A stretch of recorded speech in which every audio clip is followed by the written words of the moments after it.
আসসালামু আলাইকুম। Flavours by নরিনে আরেকবার স্বাগতম জানাচ্ছি আপনাদের সবাইকে।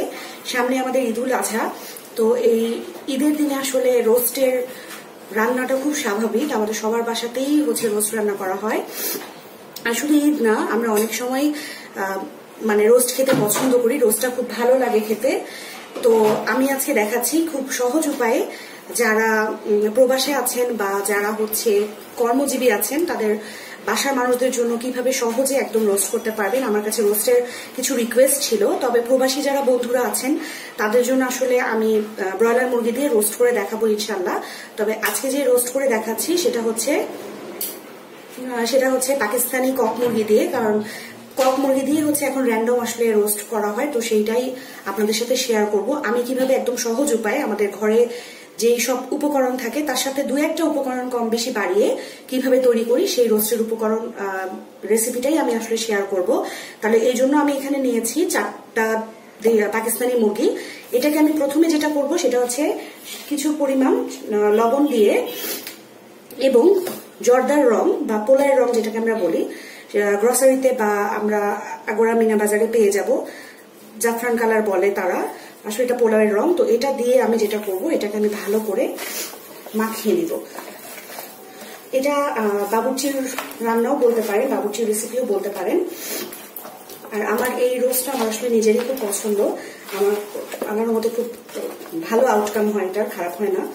তো আপনারা এটাকে ইনশাল্লাহ ট্রাই করতে পারবেন ঈদের মধ্যে, কারণ এখন যে ব্যাপারটা আছে যে আমাদের বাসায় কাজের বুয়ারা নাই, তো অনেক মশলা অনেক কিছু আমরা আসলে দিতে পারছি না, করতে পারবো না, কিন্তু মোটামুটি একটা প্রিপারেশন দিয়ে এই রোস্টটা খুব করলে খুব মজা হয়। তো আমি এটাকে যেটা করলাম, আমি এটাকে মাখিয়ে নিলাম। এখানে ম্যারিনেশনের কোনো দরকার নাই। আপনারা সবাই জানেন যে পাকিস্তানি যে মুরগিগুলো সেটা আসলে দেশি মুরগির মতো না, সো এগুলাকে অনেক সময় দিয়ে মাখানোর বা এটাকে ম্যারিনেট করে রাখার কিছু নাই। আমার এই মাখানোটা হয়ে গেছে। এখন আমি চলে যাচ্ছি যে তেল দিয়ে আমি এটাকে কিভাবে ভাজবো সেটা দেখাবো এবং পুরোপুরি রোস্টের রেসিপিটা আপনাদের সাথে শেয়ার করছি। তেল গরম করে নিয়েছি। এখন যেটা করবো, আমি মাংসগুলোকে এক এক করে এখানে ভেজে নেব। আপনারা একবার যারা ভেজে রোস্ট করেন না তারা একটু করে দেখবেন, ইনশাআল্লাহ খুবই ভালো রেজাল্ট পাবে।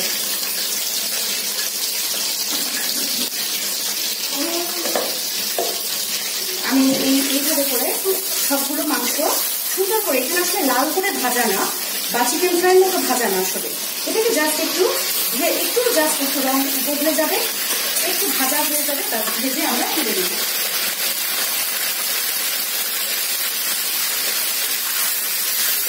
এই ভাজার জন্য আমি আসলে এখানে তেলের সাথে 2 চামচ ঘি দিয়েছি। যারা ঘিটাকে অ্যাভয়েড করতে চান তারা ঘি অ্যাভয়েড করতে পারবে, আর কেউ যদি চান যে হাফ ঘি হাফ তেল ব্যবহার করবে তাও পাবেন। এটা জাস্ট আসলে একটা ভাজার জন্য যারা গন্ধ দিতে এই জন্য ব্যবহার করা, আর কিছু না। আমি চেষ্টা করছি আসলে তাদের জন্য যারা একদমই রোস্ট করতে পারেন না তাদের জন্য এটা হচ্ছে সহজ রেসিপি। রোস্টের আমি যেভাবে করি আসলে সেটা হয়তো আরো অনেক কিছু দিই, সেটা দিচ্ছি না আজকে। আমি সহজভাবে দিচ্ছি, যারা রিকোয়েস্ট করেছিল আমার কাছে যে সহজ যেন দিই, বাচ্চা নিয়ে যেন করতে পারে, কারণ অনেকে মা আছেন নতুন, তারা হয়তো সময় পায় না করার জন্য, কিন্তু খাবার খেতে কার না ইচ্ছা করে। তাহলে আমার এই যে এরকম করে ভাজা হয়ে তুলে দেবো। কোনো ভাজাই না আসলে, জাস্ট একটু তেলে দিয়ে 1 থেকে 1.5 মিনিটের মতো রাখা যায়। একটু সাবধানে রাখবেন, কারণ মুরগি কিন্তু খুব ছিটা শুরু করে।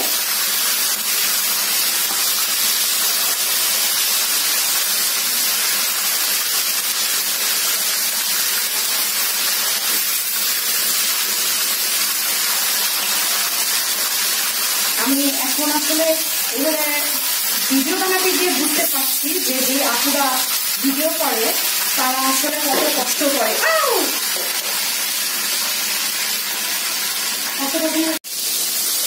আমি এভাবে করে একবার সবগুলো মাংস ভেজে নিয়ে দেখাচ্ছি তারপরে প্রসেসটা। আমার সবগুলো মাংস ভাজা হয়ে গেছে। আমি এখন যেটা করব, আমি রোস্টের জন্য যে পেঁয়াজটুকু লাগবে সেই পেঁয়াজটা দিয়ে দিলাম। এখানে পেঁয়াজ কুচি করা আছে প্রায় 1 কাপের পরিমাণ। সেই 1 কাপ পেঁয়াজ আমি এখানে দিয়ে এটাকে ঠিক বেরেস্তা হওয়ার আগ পর্যন্ত আসলে এটাকে ভাজবো। আমি বেরেস্তা হওয়ার জন্য এখানে কিছুটা লবণ দিয়ে দিলাম।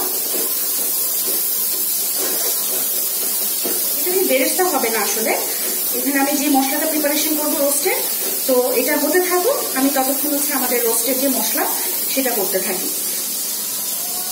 তাহলে এটা ভাজতে দিলাম। আমি এখানে দইটা হাফ কাপ নিয়েছি, হাফ কাপ দইয়ের মধ্যে আমি সামান্য লবণ দিয়েছি, কারণ আমি পেঁয়াজ ভাজতে দিয়েছি, আপনারা দেখেছেন ওখানেও লবণ দিয়েছি, আবার মুরগি যখন ফ্রাই করেছি তখন ওখানেও আমার লবণ দেওয়া আছে। এই জন্য আমি এখানে বারবার আর বেশি করে লবণ দিলাম না, আমি খুব সামান্য পরিমাণ লবণ দিয়েছি এখানে। লবণটা দিয়ে আমি দইটাকে ফেটিয়ে নিয়েছি। এখন যেটা করব আমি হচ্ছে এখানে আমার আছে বাদাম বাটা আর সাথে হচ্ছে পোস্তদানা বাটা, তাহলে সেটা আমি দিয়ে দিচ্ছি। এটা একটু বেশি পরিমাণে দিতে হবে, কারণ এটাই কিন্তু আসলে রোস্টের মজা। এখন এর থেকে সহজ রেসিপি যদি মানে হয় তাহলে এখন এটা বাদ দিয়েও আপনারা করতে পারেন, তবে টেস্ট আসলে একদম রোস্টের মতো আসবে না তখন। তো এটা দিয়ে আমি গুলিয়ে নিচ্ছি। এদিকে পেঁয়াজটা ভাজতে দিয়েছি, ওটাও কিন্তু ভুলে গেলে চলবে না, ওটাও খেয়াল করতে হবে যে পেঁয়াজের কি অবস্থা হচ্ছে। এক এক করে এখন এখানে দিব আদা বাটা, যেহেতু আমি টক দই দিয়েছি তাই এখানে আমি আদা বাটা খুব কম পরিমাণে, মাত্র 1.5 চা চামচের পরিমাণ দিলাম। আমি পেঁয়াজ বাটাই পুরোটাই দিব, কারণ রোস্টে যদি ঝোল আর মশলাটা মজা না হয় তাহলে খেতে ভালো লাগবে না। এটা হাফ কাপ পরিমাণ আছে, এটা আসলে মেজারমেন্ট কাপ না, এটা মশলার বাটি। আমি দিয়েছি তাহলে দই, তারপর দিয়েছি লবণ, তারপর দিয়েছি পোস্তদানা এবং বাদাম বাটা, তারপর দিয়েছি আদা বাটা, পেঁয়াজ বাটা, আর এখন দিচ্ছি রসুন বাটা। রসুন বাটা দিয়ে দিলাম আমি এই চামচের 2 চামচ, মানে হচ্ছে 1.5 চা চামচের পরিমাণ। আমি দিব মরিচের গুঁড়া। বলে রাখি রোস্টের ধনে বা জিরা দেওয়া লাগে না, দিতে হয় না আসলে, আমি দেই না। হলুদের গুঁড়াও যাবে না। তো এই হচ্ছে মশলা। আরেকটা যেটা দিব সেটা হচ্ছে আমার যে গরম মশলার গুঁড়াটা করে রেখেছি, আমি সেটা এখানে দিব এবং দিব সাথে টমেটো সস।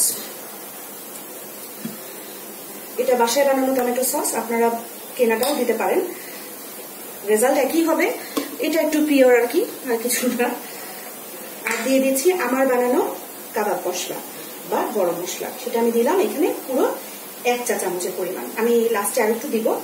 এখানে যে মশলাগুলো আছে সেইটা আমি ডেসক্রিপশন বক্সে এটা লিঙ্কটা দিয়ে দিব, আপনারা চাইলে ওখানেও দেখে নিতে পারেন। এখন এই মশলা মিশ্রণটাকে আমি ভালো করে মিক্সড করব।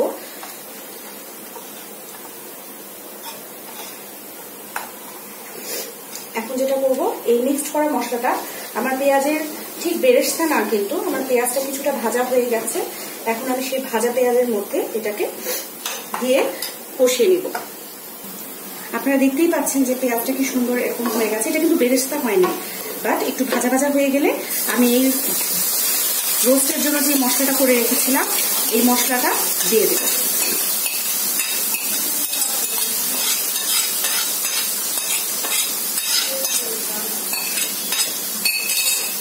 এটা এখন ভালো করে কষাতে হবে, ভালো করে মিক্সড করে নিব। আর এখানে আমি এক্সট্রা তেমন কোনো পানি দিব না, শুধু যে এই বাটিটা ধুয়ে আমি সামান্য খাওয়ার পানি দিয়ে দেব, আর কিছু না।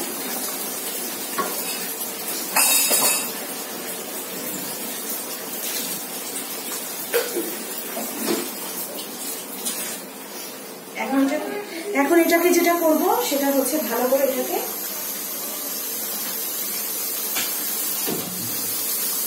এটাকে কষাবো।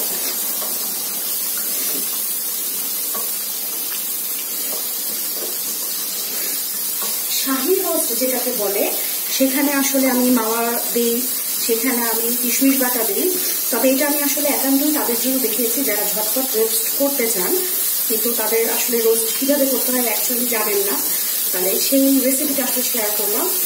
অনলাইনে অনেক ইউটিউবে অনেক রেসিপি আছে, যেটা ভালো লাগে সেটা পিক করে আসলে একবার ট্রাই করলে ইনশাল্লাহ ভালো রেজাল্ট পাওয়া যাবে। আর আমার এই রোস্টের রেসিপি আসলে আমার একদম পরীক্ষিত, আমি সবসময় এভাবে করি যখন ঝটপট করতে চাই। আর যখন শাহী হিসাবে করতে চাই, ঈদে বা কোনো সেলিব্রেশন থাকে যখন করি, তখন আমি আরো একটু ইনগ্রিডিয়েন্টস বেশি ইউজ করি। তখন হচ্ছে আমার এখানে মাওয়া থাকে, কিশমিশ বাটা থাকে, বাদাম বাটার পরিমাণটা আরো একটু বেশি করে দিই, যেন আসলে সবার ভালো লাগে। তো এটা আমি আসলে ভালো করে কষিয়ে নিচ্ছি। কষানো ঠিক না, আপনি মশলাগুলো দিয়েছি তো এগুলো একটু ভালো করে একটু তেলের সাথে মিক্স করে নিব। তারপর আর 5-6 মিনিট পরে আমি আমার মুরগিগুলো দিয়ে তারপর আমি ভালো করে আসলে এটাকে কষাবো। এটা খুব ঝটপট রেসিপি। এই কিছু জিনিস আসলে আপনারা যদি বেটে ফ্রিজে প্রিজার্ভ করেন, যেমন আমার প্রায় বাদাম বাটা, পোস্তদানা বাটা, এই জিনিসগুলো আমি রাখি, কিশমিশ বাটা থাকেই অলওয়েজ। এটা আমি ফ্রিজে রাখার চেষ্টা করি, ডিপ ফ্রিজে রেখে দিই বেটে বেটে। তো তাহলে কি হয়, আমার কষ্ট হয় না। আমার যখন ভালো লাগে, ইচ্ছা হয়, তখন আমি এটাকে সার্ভ করতে পারি, করে ফেলতে পারি। মেয়ে মানে আসলে তো কথাই নেই, রোস্ট তো লাগবেই তখন। তো ইনশাল্লাহ আপনাদের ভালো লাগবে। যারা দেখছেন অবশ্যই আমার রেসিপিটা ভালো লাগলে লাইক করবেন, চ্যানেলটা সাবস্ক্রাইব করবেন, বন্ধুদের সাথে শেয়ার করবেন, আর অবশ্যই নিজে রান্না করে ট্রাই করার অনুরোধ থাকলো। আমি এখন কষাচ্ছি ভালো করে। আমি জানি না আপনাদেরকে বুঝাতে পারলাম কিনা রেসিপিটা ভালো মতো, তবে এই মোটামুটি যে কষে আসছে, এখন তেল উঠে আসছে উপরে, ঘিয়ের একটা ভালো গন্ধ পাওয়া যাচ্ছে। এখন আমি এই মুরগির যে মাংসগুলো সেগুলো দিয়ে দেব। এই পর্যায়ে কিন্তু এখন এটা রোস্ট হয় নাই, এখনো কিন্তু এটার অনেক কাজ বাকি। এটা জাস্ট হচ্ছে এখন মিক্সড করব, এটাকে আমি ভালো করে রান্না করব। এটা হতে এখন দেরি আছে, তো এখনো এটা বাকি।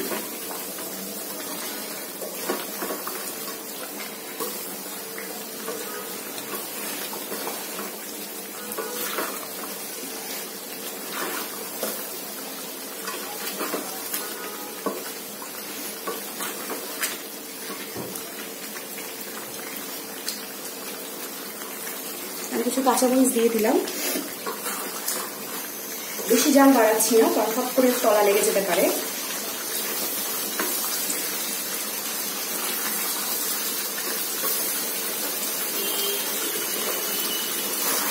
অনেকের রিকোয়েস্ট ছিল যে খুব কম খরচে, তো আমি আসলে মানে কিছু রান্না থাকে যেগুলোতে আমরা কম খরচ করতে পারি না, চাইলেও আসলে কম খরচ করা যায় না, ওগুলোতে দিতে হয় জিনিস। মানে যত গুড় তত মিঠা, কথায় আছে না, তো ব্যাপারটাও সেরকম, যে যত জিনিস দিব তত মজা হবে। তবে হ্যাঁ, বুঝে দিতে হবে। যেমন রোস্টের মধ্যে আমি চাইলেই সরিষার তেল, সরিষা বাটা, হলুদের গুঁড়া দিতে পারবো না, তো জিনিসটা আসলে বুঝে বুঝে আমাকে ঢালতে হবে। এটা হচ্ছে আসলে সেই আপুগুলোর জন্য যাদের রিকোয়েস্ট ছিল যে একটু কম খরচে যেন রোস্ট করে দেখাই, তো সেভাবেই দেখানোর চেষ্টা করলাম। খুব একটা বেশি খরচ করি নাই আমি, যেগুলো দিয়েছি তা আল্লাহর মতো সবার বাসায় ইনশাল্লাহ থাকে, তো সেটা দিয়ে করতে পারবেন। আমি এখানে এই পর্যায়ে কিন্তু পেঁয়াজের বেরেস্তা 1 কাপ দিই, তো সেটা আমি আপনাদের জন্য দিলাম না, যেহেতু ওই আপুদের জন্য দেখাচ্ছি রিকোয়েস্টের রেসিপি রোস্টের, তো সেজন্য পেঁয়াজের বেরেস্তাটা ওভাবে না দিয়েই দেখাচ্ছি যে হ্যাঁ, ওভাবেও রোস্ট করা যায়। কে বলছে যায় না, খরচ কম করেও রান্না করা যায়, মজা হয়। নিজেকে জানতে হবে, নিজেকে টেস্ট, নিজের স্বাদ ঠিক থাকতে হবে। আপনি যদি বুঝতে পারেন যে আপনার রান্নার কম বেশি করেও আপনি করতে পারবেন, ইনশাল্লাহ, কোনো ব্যাপার না। খুবই সুন্দর ফ্লেভার পাচ্ছি আমি তো ক্যামেরার এই পাশ থেকে আপনাদেরকে পাঠাতে পারছি না। ওই যে আমার যেরকম হয় রান্না দেখলে কারো বা কিছু দেখলে মনে হয় যে আমি যদি ঘুরে আসতে পারতাম, আমি যদি যেতে পারতাম, আমি যদি একটু টেস্ট করতে পারতাম। আমি বুঝতে পারছি যারা দেখছেন হয়তো অনেকের এরকম লাগতে পারে যে আপুর হাতের রোস্টটা খেতে পারলাম না। ইনশাল্লাহ আপনারা বাসায় আসবেন, অবশ্যই করোনার পরে, এখন না, এখন আসলে খাওয়াতে পারবো না, বাসায় খাওয়াতে পারবো না, বাসায় খাওয়ানোটা সম্ভব হবে না, পাঠায় দিতে হবে। তো ইনশাল্লাহ করোনার পরে সবাইকে দাওয়াত থাকলো বাসায়।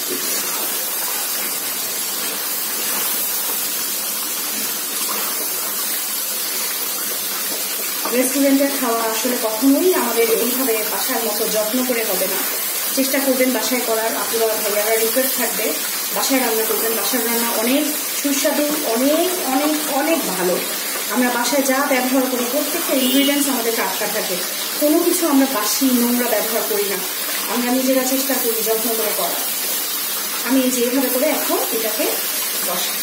কষিয়ে রান্না করতে থাকবো। আমি কিন্তু আর কোনো পানি বা কিছু দিব না। আমি যা দিব তা আমি দেখিয়ে দিব যে আমি আর কি দিচ্ছি, এটাকে মাওয়ার টাচ আনতে। আমি কিন্তু আপনাদের জন্য মাওয়া দিচ্ছি না, মাওয়া দেই নাই, কিশমিশ বাটা দেই নাই, কম খরচে চেষ্টা করেছি করার। তাও তো আসলে রান্না করি তো সবকিছু একদম কম খরচে করতে পারলাম না, চেষ্টা করেছি। তাও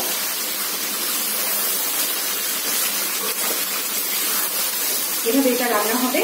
এখন একটু জালটা আমি মিডিয়াম করে দেবো। আমার হাই মোটামুটি হাই লো ছিল, মিডিয়াম ছিল, এখন আর একটু মিডিয়াম করে দিয়েছি। এভাবেই এখন রান্না হবে।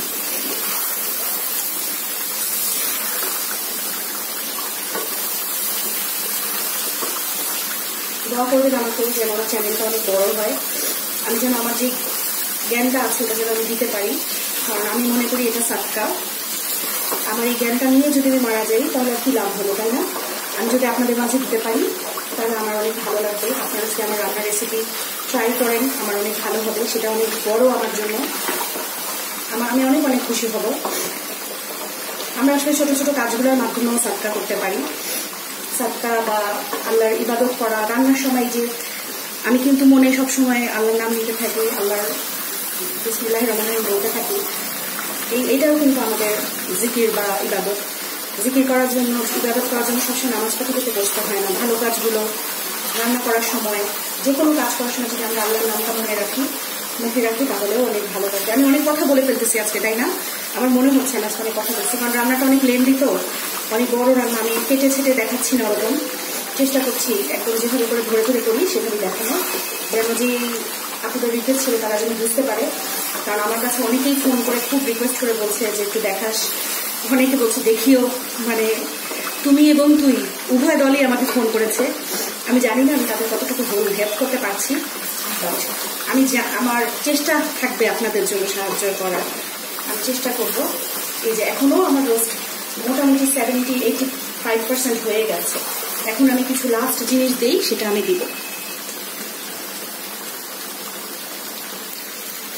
আমি এখন যে লাস্ট কিছু জিনিস দিব তা হচ্ছে, আমি মাওয়া দিচ্ছি না যেহেতু, কিন্তু মাওয়া দিলে আসলে বিয়ে বাড়ির শাহী রোস্ট আসে। আমি এটা গুঁড়া দুধ দিচ্ছি, কারণ গুঁড়া দুধটা আমি জানি আপু আপনাদের সবার বাসায় থাকবে, সো এটা একটু দেওয়ার চেষ্টা করবেন।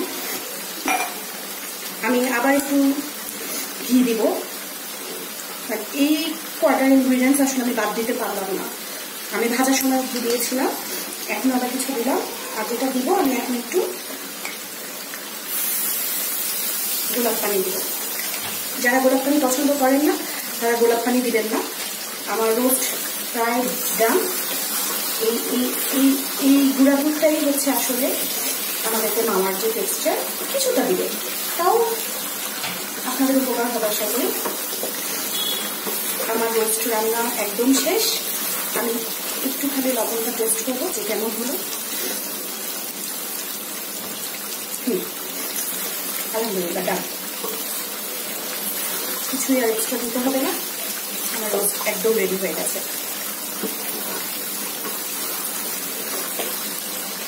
তাহলে প্লেটে সার্ভ করে দেখাচ্ছি। হয়ে গেল আমার শাহী রোস্ট, কিন্তু শাহী না, কিন্তু দেখে খেয়ে কেউ বুঝতে পারবেন এটা শাহী রোস্ট না। যারা আপনারা দেখলেন রান্নাটা ট্রাই করবেন, কেবল তারাই বুঝতে পারবেন যে এখানে শাহী হওয়ার জন্য যা যা লাগে তার অনেক কিছুই দিই নেই, আবার অনেক কিছুই দিয়েছি। তাহলে রোস্টটার রেসিপিটা ইনশাল্লাহ ঈদে ট্রাই করবেন, তার আগেও ট্রাই করবেন। কেমন লাগলো আমাকে জানাবেন। আমার চ্যানেলটি ভালো লাগলে অবশ্যই সাবস্ক্রাইব করার অনুরোধ থাকলো, সবার সাথে শেয়ার করবেন। আজকে এই পর্যন্তই, বিদায় নিচ্ছি। ইনশাল্লাহ ভালো থাকবেন। সবাইকে অগ্রিম ঈদের শুভেচ্ছা।